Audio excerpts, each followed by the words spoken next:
Nắng gió Tây Nguyên TV cảm ơn mọi người đã ủng hộ và đồng hành. Chúc mọi người ngày mới vui vẻ, hạnh phúc, thành công.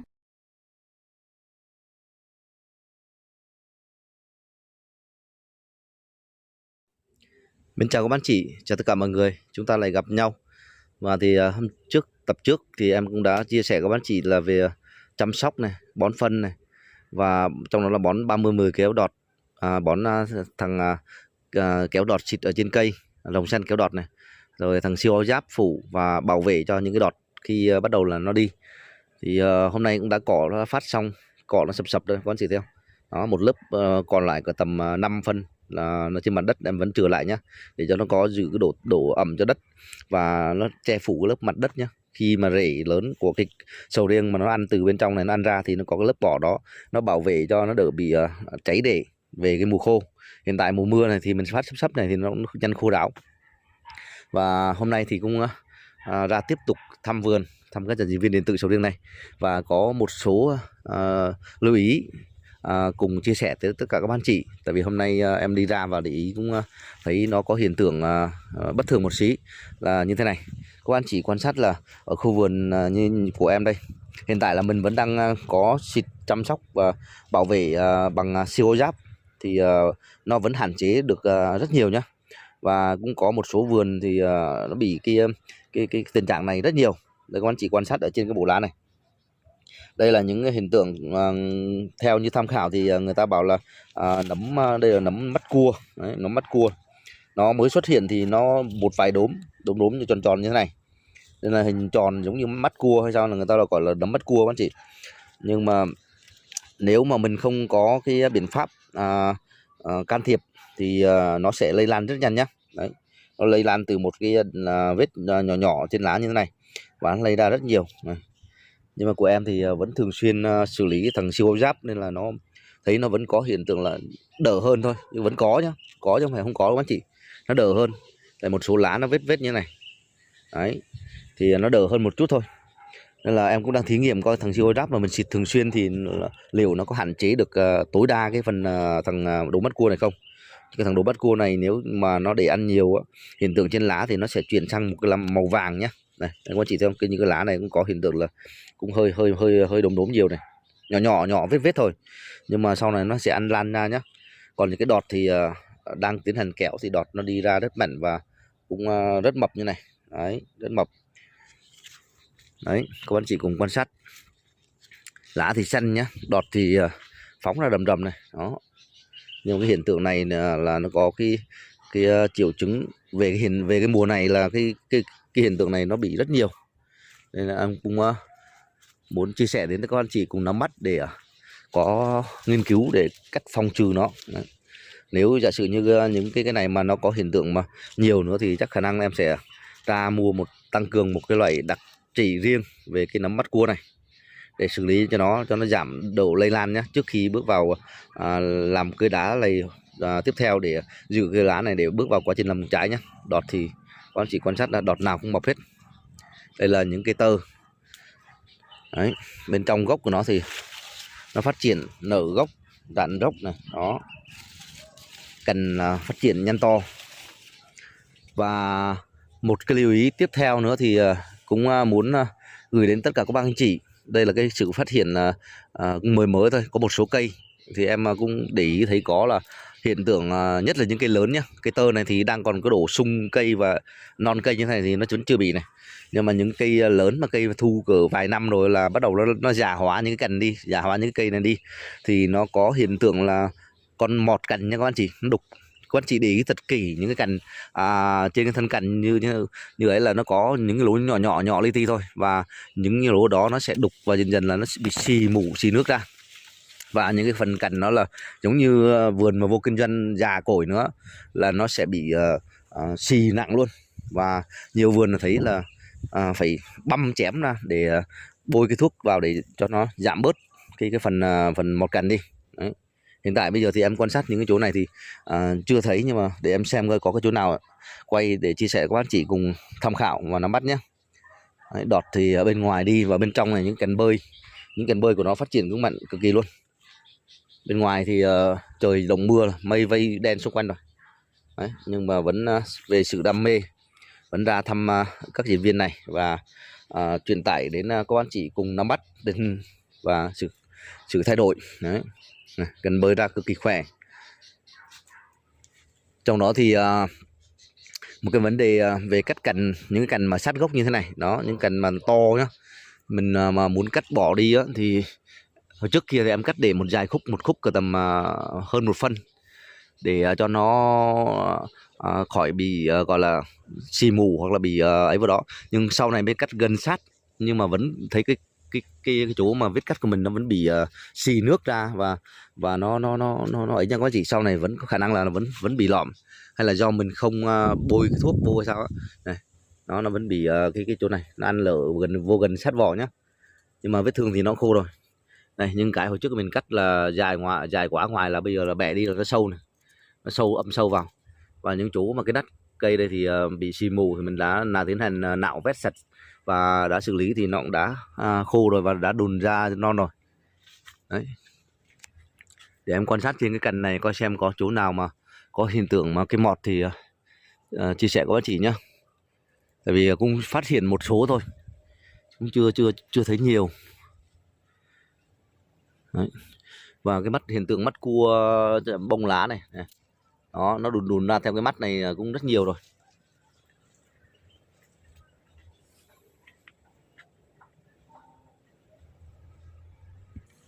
Cây bên này cũng cái gọi là cái cành bơi.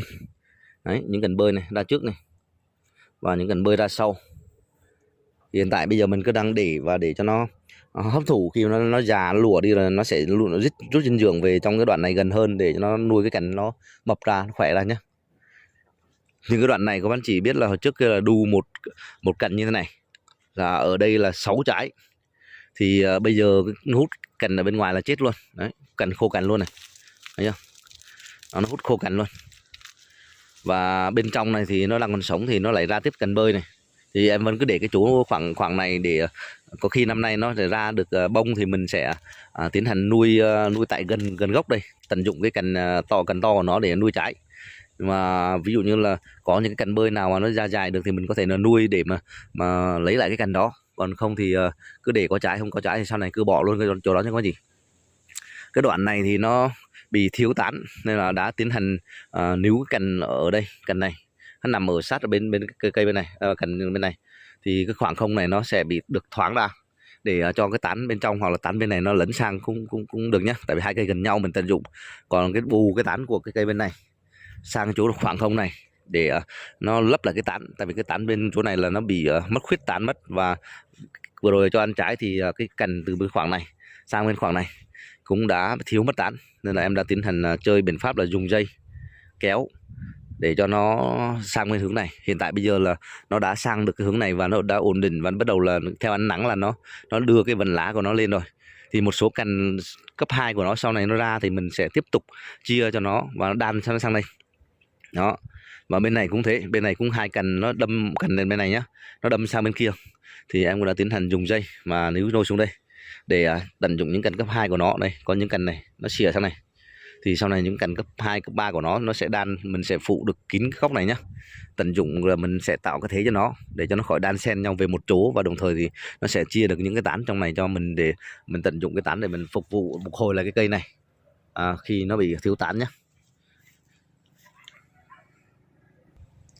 Đấy, hiện tại là những cái chồi này, chồi bơi này, giống như gọi là những cái bông lá đấy, những cái bông sau này mình làm mắt cua thì nó cũng dạng như thế này, và nó ra đây là ra bông lá các bác chị. Nếu sau này nó nằm phần dưới này, đấy, phần trên này bây giờ nó ra đầy này, mình cứ để thôi, sau mình ra mình cắt bỏ đi. Cây của nó thì các bác chị cùng quan sát là nó rạn cây luôn, phát triển cây. Vừa rồi thì đã xịt được một lớp đồng đỏ và vôi, mình xử lý thì nó đã phủ một lớp trắng, là nó diệt bớt được rong rêu rất nhiều. Trước kia là nó có màu xanh như này đó, bây hiện tại là còn sót một chỗ này thì vẫn đang còn cái màu xanh màu vàng này các chị, là rong rêu này. Còn bên nó phủ một lớp như thế này rồi thì nó chết hết cái rong rêu rồi. Đấy, là xử lý sạch được rong rêu rồi. Nếu mà cần thiết mà bước vào gần đến thời kỳ làm trái, mình kỹ hơn mà có thể được điều kiện mình có xịt lại cho nó một lần nữa để cho nó xử lý hoàn toàn rong rêu. Bước vào quá trình làm trái nó sẽ sạch sẽ cây luôn. Cái chỗ này thì vừa rồi nó bị xì ngay chỗ cái cành mà mình cắt đi, nó lòi ra các bạn chị, nó đâm sâu vào và nó bị xì nước. Thì em cũng đã tiến hành gọt sạch và bây giờ là xử lý thì vết thương của nó đã khô, còn không còn bị gì nước nữa.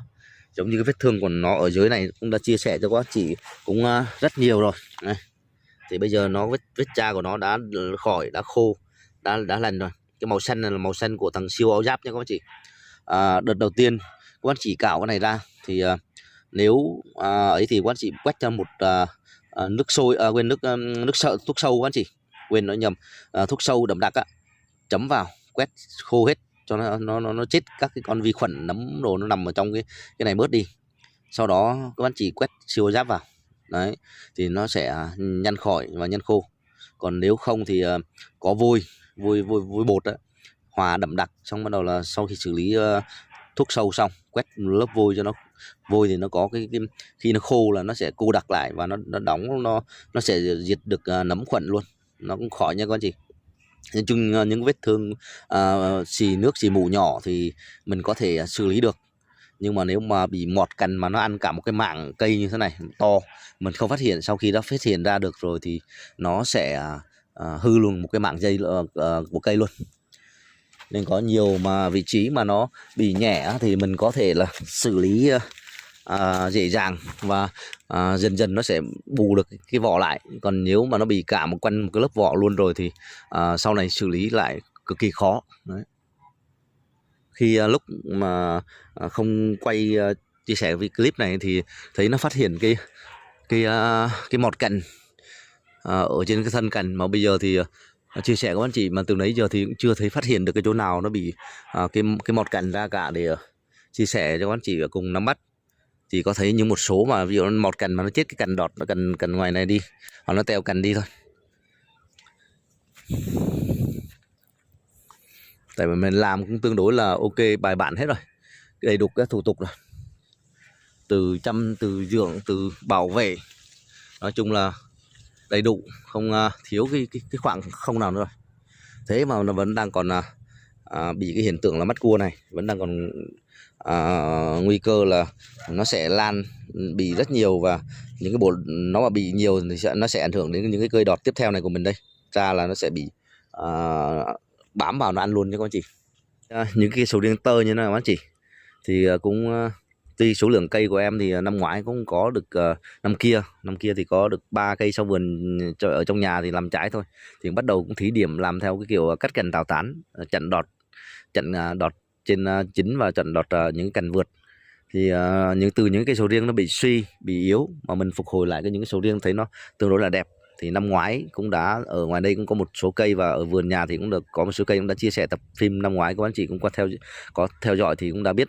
Thì mình cũng thực tế mình tự ra và tự làm, tự rút kinh nghiệm thì thấy nó hiệu quả các anh chị. Và cái lượng cắt cành tào tán cho mình thì dọn bớt đi thì cây nó sẽ khỏe, nó sung và trái thì nó tương đối là cũng ổn. Thì về cái vấn đề là để cành như một cây sầu riêng như thế này để bao nhiêu cành thì ngay cái bản thân em bây giờ làm thì cũng đã rút ra được một chút xíu như này các anh chị.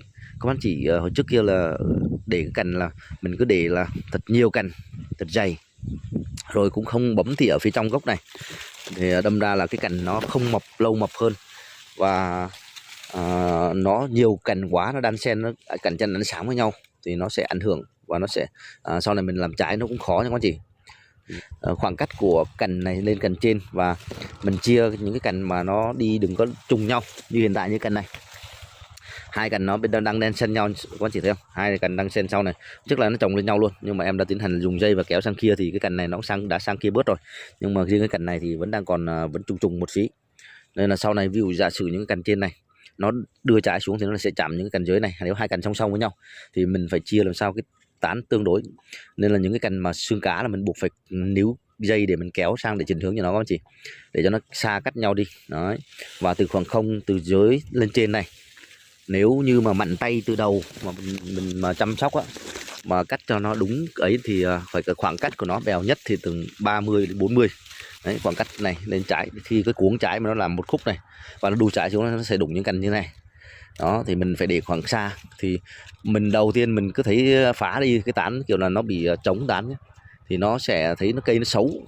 Nhưng mà sau thời gian cái tán bên ngoài nó phủ ra đan cấp 2 nó đan xen nhau thì bên ngoài nó là kín tròn nhưng bên trong nó sẽ có sự thông thoáng, khoảng cách nhau.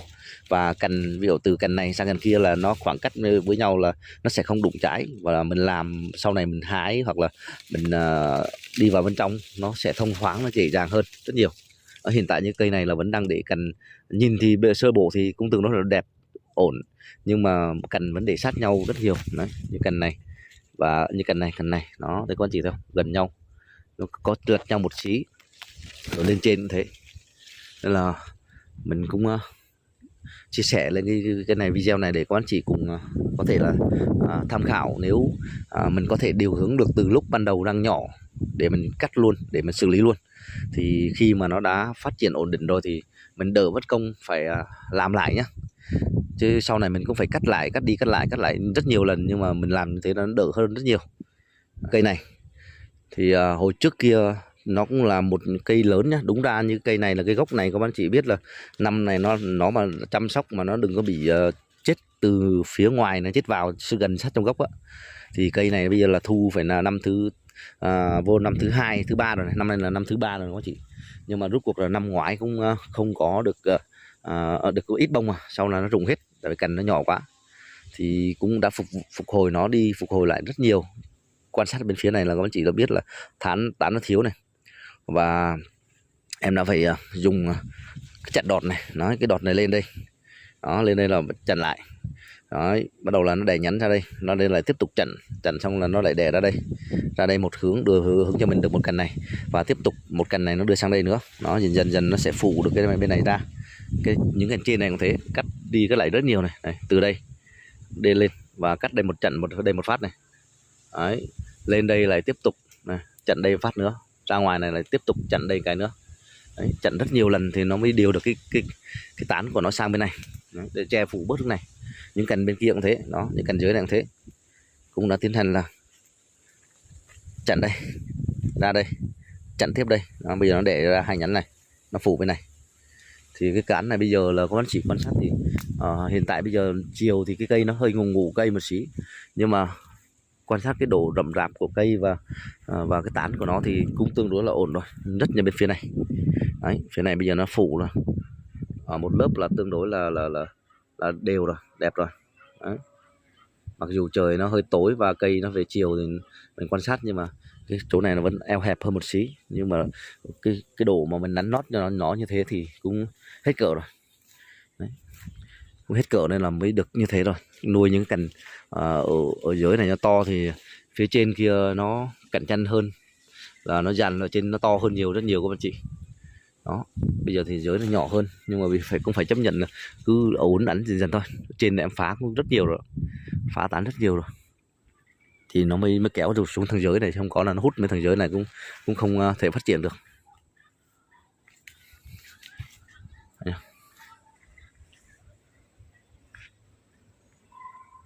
Đối với cây bị suy như thế này, do đợt vừa rồi trái mà cây lá nó kém nữa, nó suy, thì cái bộ lá mới nó ra, các bác chị cùng quan sát là bộ lá mới ra thì nó đã mở lá rất nhiều rồi, và đọt đang đi rất mạnh nhé. Đấy, đọt đi rất mạnh, thì cố gắng để bảo vệ nó, để giữ được cái cây đọt này, thì nó sẽ phủ kín được cái cây cho mình. Thấy không? Này, nó phóng ra này, hiện tại bây giờ là nó phóng ra được một gang tay rồi. Đấy, mà mình tăng cường phân bón nên là nó cũng rất mập này, đây. Cây này cũng tiến hành kéo cành bớt này, dùng dây kéo cành sang để che phủ bớt khoảng không bên này, do là gốc tiêu trước nằm đây, bây giờ nó nằm thiếu mất cái tán bên này. Đấy, đối với cây bên này Cây này thì cũng đã hạ cái thủ tiêu sang bên này sang thì đọt ở trên bắt đầu là phóng ra rất mạnh này. Đó, thấy chưa, đọt đi rất mạnh ở trên, ở dưới này cũng thế này. Bạn chỉ cùng quan sát cái đọt của nó này. Đấy, đã chưa, ra dài luôn, cực kỳ mập cành.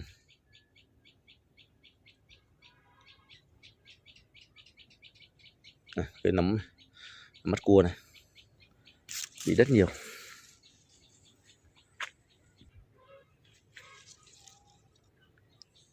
Đấy, đối với những cái tơ nào mà nó đi ra nó điều hướng được như thế này thì là quá ổn luôn. Mình dễ làm, dễ chăm sóc nó. Đấy, những cái lá, cái đọt lá như này là sau này nó mở lá nó hơi bị to quá chị.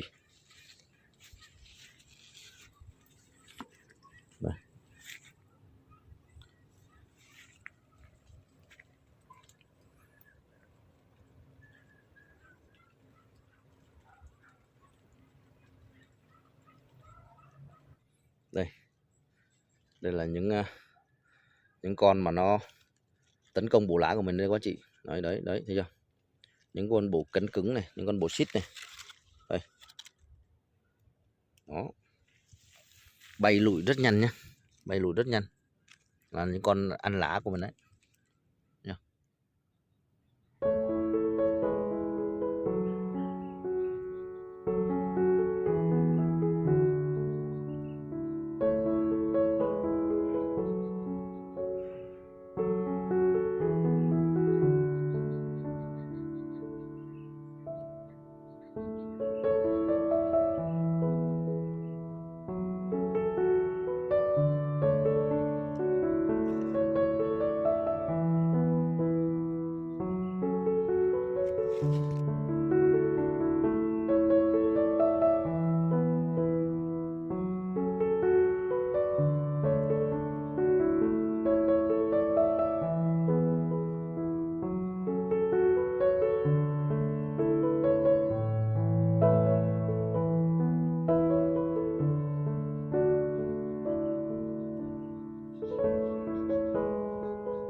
Đây, các bạn chỉ cùng quan sát cái khoảng lá ở chỗ này. Một đoạn ngay chỗ này thôi mà bị cái nấm này là dạng như là nấm là nấm than thư hay sao các chị này. Đấy. Nó ăn lan bổ lá nhá. Nó lại khác cái nấm mắt cua kia. Nấm mắt cua kia thì nó ăn bắt đầu là lúm nhỏ nhỏ, bắt đầu là đốm to hơn thì như bằng cái đầu đũa. Và nó lan đầy lá để cho nó thành một cái màu vàng. Còn những cái nấm này là nó lại lan theo kiểu là ăn lan dần ra. Đấy, ăn dần ra nhé. Từ một cái vết nhỏ chấm trắng như bên này. Đấy. Thì nó dần là nó lan rộng ra, nó phủ hết, nó thối úa dần ra nhá. Nó cái vết giống như một cái vết loang á. Đó, giống một cái vết loang này. Trong này những cái nấm khuẩn của nó ăn dần ra là cái khu vực này. Hiện tại bây giờ 1, 2, 3, 4, 5 lá. Đấy, 5 lá gần nhau đây là nó đã lây lan nhau này, nó ăn này. Bên này thì cũng thế, bên này cũng có một số đốm nhỏ hơn. Đấy. Đây là cái loại này là nhiều cái lá, đây là nó ăn ở trong nhé các chị. Có nhiều cái là nó ăn ở mép ngoài lá này. Bắt đầu nó ăn lan dần vô. Đấy, lại thêm một cái vấn đề là nấm đây là giống như là gọi là nấm than thư hay là nấm gì đây, nấm than thư sao các chị. Mình cũng không phải là kỹ sư kỹ thuật gì nên nó cũng nắm bắt mấy cái vấn đề này, cũng chưa biết được cái tên gọi của nó, hoặc là có nhiều cái triệu chứng mình phải thăm vườn thường xuyên để phát hiện nhé. Nếu có những vấn đề gì là mình phải tăng cường xử lý lên. Đấy, cái này đi đọt cực mạnh luôn.